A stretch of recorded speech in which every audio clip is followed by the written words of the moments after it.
Alors nous allons sans plus tarder prendre nos Bibles, nous allons ouvrir nos Bibles dans le livre de Jean au chapitre 5. Jean chapitre 5, nous allons prendre à partir du verset 1 jusqu'au verset 17. Amen. Jean 5, verset 1 jusqu'au verset 17. La Bible dit: après cela, il y eut une fête des Juifs. Et j'aime bien cette précision, une fête des Juifs. Et Jésus monta à Jérusalem. Or, à Jérusalem, près de la porte des brebis, il y avait une piscine qui s'appelait en hébreu Bethesda et qui a 5 portiques. Et sous ces portiques étaient couchés un grand nombre des malades, des aveugles, des boiteux, des paralytiques qui attendaient le mouvement de l'eau. Car un ange descendait de temps en temps dans la piscine et agitait l'eau, et celui qui y descendait le premier, après que l'eau avait été agitée, était guéri, quelle que fût sa maladie. Là se trouvait un homme malade depuis 38 ans. Jésus, l'ayant vu coucher et sachant qu'il était malade depuis longtemps, lui dit: veux-tu être guéri?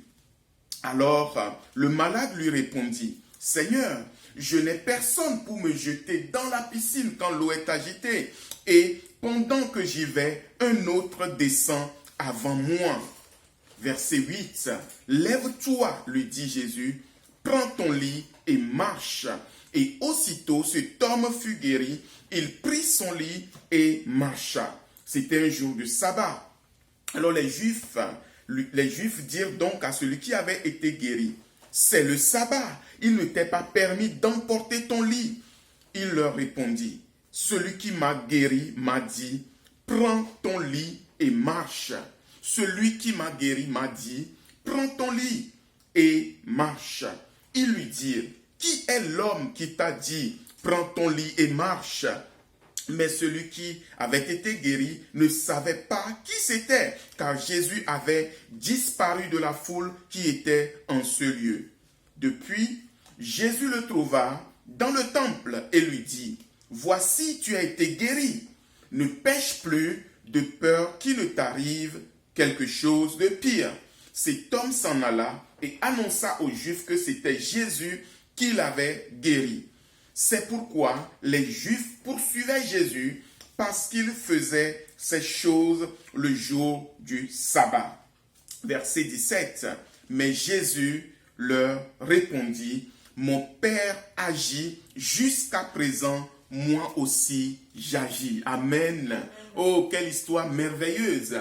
Mon Père agit jusqu'à présent, moi aussi j'agis. Bien-aimés, ce soir, vraiment, Dieu m'a mis à cœur de nous entretenir sur l'amertume dans la prière, l'amertume dans la vie d'un enfant de Dieu, l'amertume dans notre démarche de foi, l'amertume lorsque nous voulons que Dieu puisse intervenir dans notre situation. Amen. Voilà l'histoire d'un homme qui est malade. La Bible nous dit depuis très longtemps. 38 ans nous dit la parole. Et cet homme était à Jérusalem. Il semble que c'était lors d'une fête des Juifs. Donc Jésus est aussi venu à Jérusalem, certainement parce que les fêtes juives annoncent quelque chose de plus grand que les fêtes. Annoncent quelque chose de plus grand. Amen. Parce que c'est l'ombre des choses à venir. Donc Jésus vient à Jérusalem lors de cette fête. Et la Bible nous parle de la porte des brebis où il y avait une piscine et cette piscine avait 5 portiques.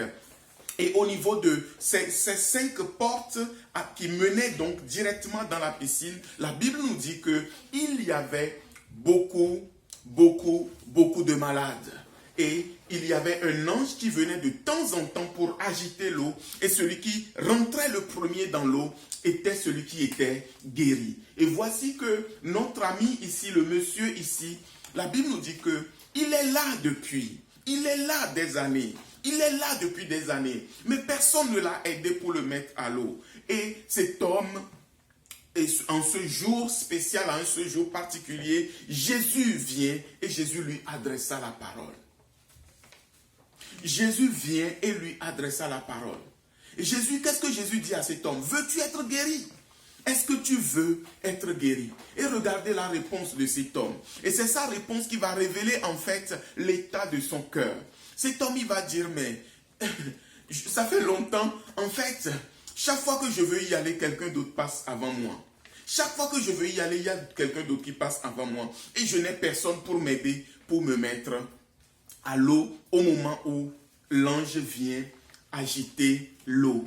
Bien-aimé, Jésus va lui dire, maintenant lève-toi, prends ton lit et marche. Lève-toi, prends ton lit et marche. Et avant de parler de lève-toi, prends ton lit et marche, plus tard, plus loin, on le verra plus loin, je crois c'est au verset 14, Jésus va le trouver dans le temple. Et voici ce que Jésus lui dit. Depuis, Jésus le trouva dans le temple et il lui dit, voici, tu as été guéri. Ne pêche plus de peur qu'il ne t'arrive quelque chose de pire. Amen. Et vraiment, je veux, bien aimé, mettre le point sur ce que Jésus a dit à cet homme. Et Jésus lui dit, attention, ne pêche plus de peur qu'il ne t'arrive quelque chose de pire. Et ce soir, j'ai simplement à cœur d'insister sur l'aspect de l'amertume. Bien-aimé, cet homme, chaque fois que quelqu'un était guéri, j'imagine qu'il devait être triste, il devait être en colère, il ne devait pas glorifier Dieu quand il voyait qu'un autre rentre dans l'eau avant lui ou qu'un autre était guéri. Il ne voyait que sa situation, au point que l'amertume a rempli son cœur. Et depuis qu'il était là, son cœur était devenu totalement fermé, totalement amer. Et cela me fait penser à la mère du prophète Samuel. Quand vous voyez 1 Samuel chapitre 1, vous verrez au verset 10 que 1 Samuel 1 au verset 10, vous verrez que la mère de Samuel, donc Madame Anne, Madame Elkanah, elle priait aussi le Seigneur. Elle voulait avoir un enfant. Mais la manière dont elle priait n'était pas forcément... Je ne parle pas de la formulation de la prière. Nous savons formuler de belles prières. Nous savons utiliser même la parole de Dieu pour faire de belles prières, de très bonnes prières. Mais au verset 10 de 1 Samuel 1, la Bible dit que Anne pria l'amertume dans l'âme. L'amertume dans l'âme. Et c'est la même chose qui se passe dans la vie de cet homme qui était là malade depuis des années. Et quand nous prions avec l'amertume dans notre âme, bien-aimé, Dieu n'exauce pas quelqu'un qui est amer. Parce que quelqu'un qui est amer peut être fâché contre Dieu. Quelqu'un qui est amer peut être fâché contre son mari. Quelqu'un qui est amer peut être fâché contre sa femme. Quelqu'un qui est amer peut être fâché contre ses enfants, son employeur, son voisin, je ne sais qui, son pasteur, ses frères et sœurs. L'amertume n'est pas quelque chose qui nous vient de Dieu. Amen. Et vraiment tout à l'heure, nous demanderons à Dieu d'enlever de notre cœur toute forme d'amertume. Et des fois, nous sommes dans des situations, Dieu permet que les situations durent, des situations difficiles. Ça peut être des problèmes de maladie, ça peut être un besoin matériel. Et quand ces situations durent, alors qu'est-ce qui se passe? Le doute vient dans notre cœur. Nous disons, mais est-ce que Dieu ne me voit pas? Est-ce que Dieu ne voit pas que je souffre? Est-ce que Dieu ne voit pas que j'ai besoin de ci ou j'ai besoin de ça? Et l'autre, il a obtenu son exaucement. Dieu a répondu à la prière de l'autre. Pourquoi moi je prie depuis des années ou depuis des mois, je ne vois rien arriver? Bien-aimé, avec l'amertume, nous n'obtenons rien de la part de Dieu. Amen. Et je voulais citer ce verset, c'est Jacques 1, le verset 20. La Bible dit, car la colère de l'homme n'accomplit pas la justice de Dieu. Amen. Ça, c'est un verset que j'aime beaucoup. La colère de l'homme n'accomplit pas la justice de Dieu. Quand nous sommes frustrés, les frustrations, la colère, nous voyons l'injustice partout. Nous voyons que nous sommes abandonnés, nous voyons que nous souffrons. Mais c'est comme si personne ne voit ou même Dieu ne voit pas. Bien-aimé, la colère n'accomplit pas la justice de Dieu. Alors, la suite de cette histoire, c'est que Jésus va s'approcher de cet homme. Et Jésus va lui dire, lève-toi, prends ton lit et marche. Sauf que le problème, c'est que c'était le jour du sabbat. Amen. C'était le jour du sabbat. Le jour du sabbat, dans la religion juive, on ne doit pas travailler, on ne doit rien faire. Et rapidement, quand cet homme va être guéri et il va ramasser son lit, les Juifs vont venir le trouver pour dire, mais pourquoi tu ramasses ton lit? Pourquoi le jour du sabbat, tu te permets de ramasser ton lit? Il va répondre, mais celui qui m'a guéri, il m'a dit, prends ton lit et marche, prends ton lit et rentre chez toi. Alors, ils vont lui dire, mais qui est celui qui t'a dit, prends ton lit le jour du sabbat? Bien-aimé, pour faire court, le sabbat, c'est le jour du repos. Le sabbat, c'est le jour du repos. Et quand nous voyons dans Genèse, nous avons vu que Dieu a créé toutes choses pendant 6 jours. Le 7e jour, Dieu s'est reposé de ses œuvres. Mais ce repos de Dieu, c'est juste l'image des choses futures que Dieu a préparées pour son peuple. Amen. Et Israël était dans cette attente de rentrer dans ce repos de Dieu. Et ce que cet ange venait faire, écoutez-moi bien, les miracles que cet ange venait faire au travers de cette piscine, c'est juste un signe annonciateur pour dire que bientôt le repos véritable de Dieu arrive. Amen. Le repos véritable de Dieu est à la porte. Si tu es là ce soir, tu m'écoutes. Dieu veut te donner son repos. Amen. Dieu veut nous donner son repos. Et le repos de Dieu, ce n'est pas un repos religieux. Bien-aimé, le repos de Dieu n'est pas un repos religieux. Jésus va venir, les religieux sont là avec leurs interdictions, et Jésus va dire à cet homme, lève-toi, prends ton lit, et maintenant marche. Prends ton lit maintenant le jour du repos. Rentre, c'est-à-dire Jésus est en train de dire à cet homme, rentre maintenant dans ton repos. Amen.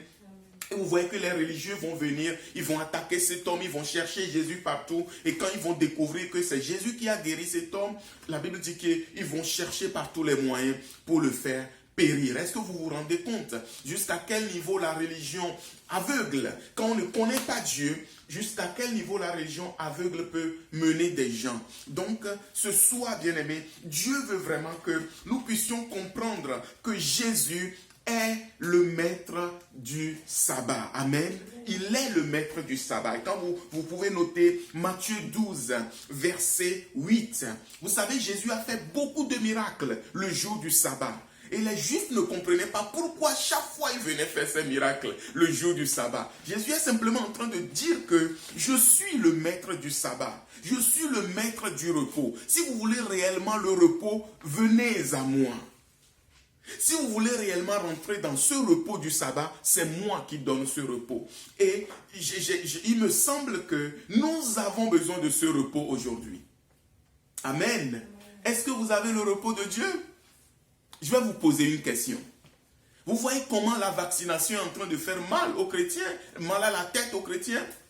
Les gens ne sont pas rentrés dans le repos de Dieu. Je vous dis la vérité. Les chrétiens, beaucoup ne sont pas rentrés dans le repos de Dieu.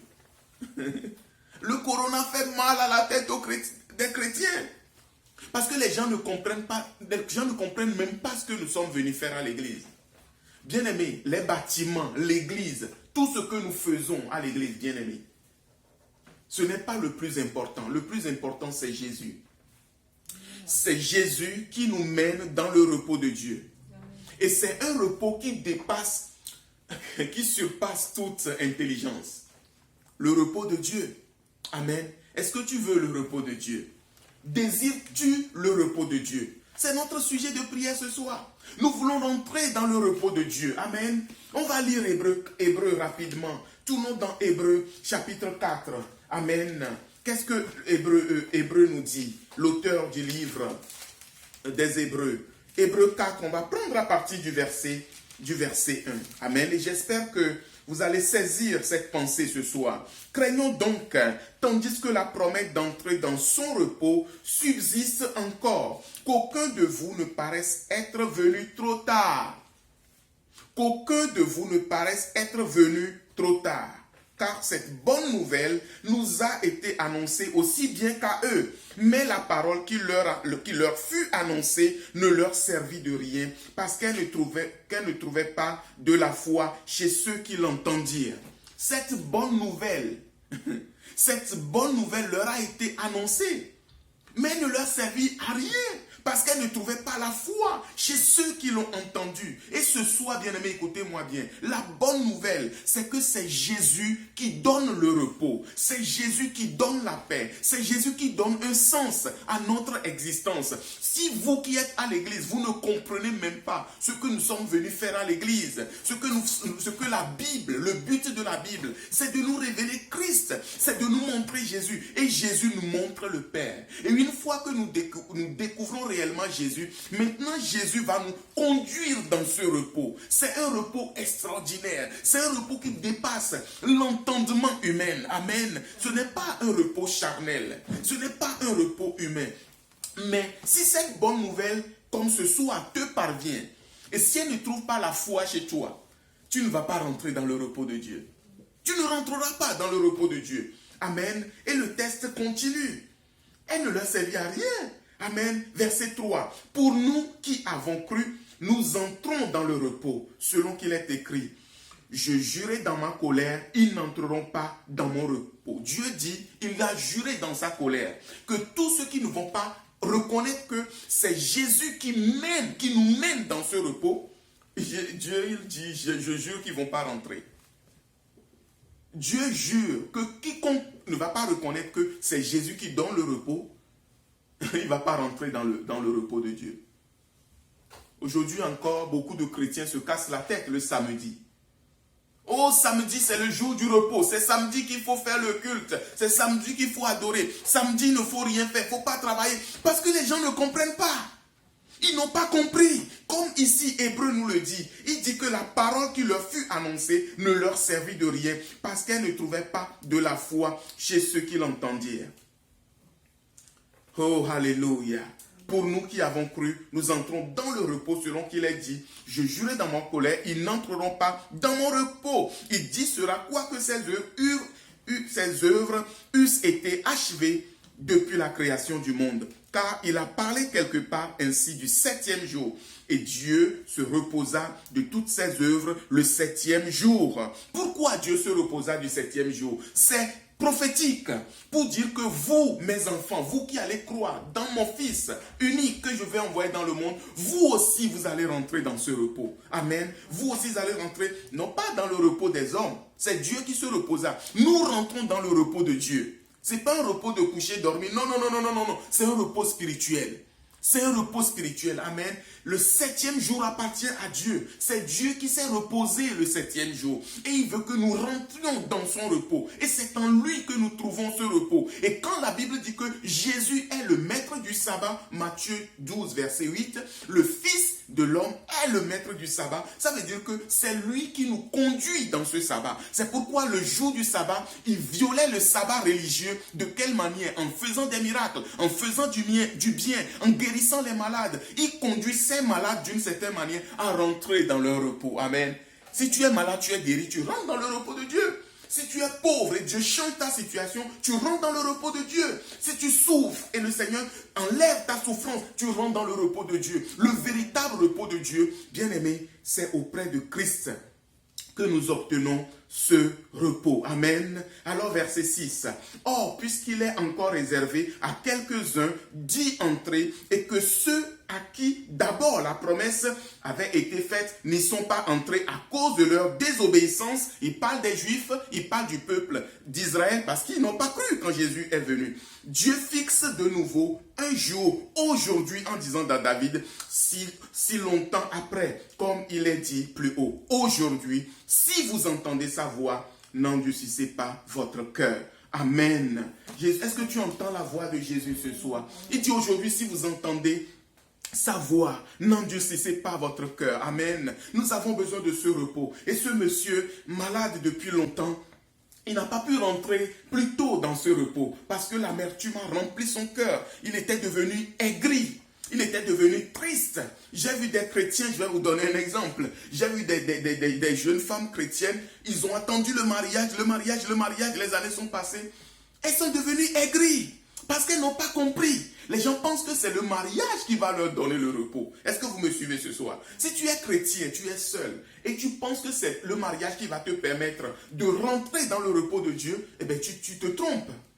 Tu es à côté de la plaque. C'est Jésus qui nous amène dans qui nous amène dans ce repos. Amen. C'est Jésus qui nous mène dans le repos de Dieu. Ce message, c'est un message spirituel. Et j'espère que Dieu a ouvert tes oreilles spirituelles pour pouvoir les comprendre. Amen. Que celui qui a les oreilles entende ce que l'Esprit dit aux églises. Amen. Ne vous laissez pas perturber. Ne vous laissez pas troubler. Amen. Gardez votre cœur. Cherchez Jésus. Je suis pasteur. Moi, je vous encourage. Détachez-vous. Prenez un peu de recul avec tout ce qui se passe dans l'église. Cherchez Jésus. Désirez Jésus. Les gens sont au bord de cette piscine. Ils voyaient les miracles se passer. Tout ce qui les intéressait, c'était quoi? L'ange qui venait et l'eau, le mouvement de l'eau. Personne ne se demande, mais qui envoie cet ange? Les gens ne voyaient n'attendaient que le mouvement de l'eau. Personne ne se demandait qui envoie cet ange. Personne ne se posait la question. Le jour où celui qui envoie l'ange lui-même est venu se présenter, les hommes ne l'ont pas reconnu. Alléluia. C'est Jésus qui envoyait cet ange. C'est Dieu lui-même qui envoyait cet ange. Amen. Et le jour où il a dit, mon fils, maintenant toi-même va te présenter à eux. Quand Jésus est venu, ils n'ont rien compris. Amen. Et j'espère que ce soir, toi, tu as compris, alléluia, que celui qui envoie l'ange, c'est Jésus. Celui qui envoie l'ange, c'est Jésus. Alléluia. Donc, si celui qui envoie quelqu'un faire un miracle, lui-même il vient, de quoi aurais-je encore crainte? C'est pourquoi Jésus a dit à cet homme, vous n'avez plus besoin de sauter dans l'eau. C'est fini, prenez votre lit, levez-vous et partez, alléluia. Et ce soir, je prie pour toi, que si Jésus est réellement Jésus, toi aussi, si tu souffres, toi aussi, si tu es dans un combat terrible, toi aussi, si tu as besoin de voir la grâce de Dieu, de voir le relèvement de Dieu, de voir le secours de Dieu, nous avons besoin, bien aimé, écoutez-moi bien, nous avons besoin de prêcher la puissance de Dieu. Jésus est le même, il n'a pas changé, amen.